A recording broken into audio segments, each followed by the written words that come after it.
কল্পনা করা ঠিক যেন সেই পাহাড়ি উপত্যকা। ক্যালেন্ডারে আঁকা ছবি যেন একদম সামনে থেকে দেখা যাবে লাঙ্গুরতাংয়ে। দার্জিলিং থেকে লাঙ্গুরতাং যেতে সময় লাগবে 2 ঘন্টার মতো।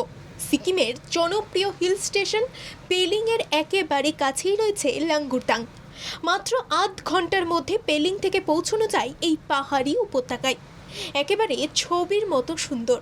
বাড়িগুলি যেন মনে হবে কল্পনায় যে বাড়িতে থাকার কথা ভাবেন, ঠিক যেন সেই রকম বাড়ি।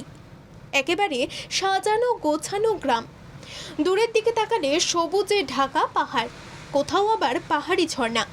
এই দৃশ্য চোখের সামনে না দেখলে সত্যি আপনি জীবনে তাহলে অনেক কিছুই মিস করবেন। এই পাহাড়ি গ্রামে নেপালি বাসিন্দারাই বেশি বসবাস করেন। এখানকার গ্রামবাসীদের প্রধান জীবিকা কৃষিকাজ, পাশাপাশি গোপালন করা হয় এখানে। এই গ্রামে যে ঝর্ণা রয়েছে তার নাম কালীঝোড়া। পরে এই ঝর্ণা গিয়ে মিশেছে রঙ্গিত নদীতে। এখানে আরও একটি ঝর্ণা রয়েছে যার নাম বীরগাঁও ঝর্ণা। আপনি এই অঞ্চলে আসলে এইখান থেকে ট্রেক করে পৌঁছে যেতে পারবেন ধোত্রে। প্রত্যেকটি বাড়ির মধ্যে দেখতে পাবেন নানা রঙের ফুলের বাগান। এই দৃশ্য একবার দেখলে আপনার বাড়ি ফিরে আসতে মন চাইবে না আর। হাতে চায়ের কাপ নিয়ে দূরের পাহাড়ের দৃশ্য, আহা, সেই স্বাদ ভাষায় প্রকাশ করা সত্যি কঠিন। ভাবছেন যাবেন কিভাবে? ট্রেনে করে প্রথমে আপনাকে পৌঁছে যেতে হবে শিলিগুড়ি।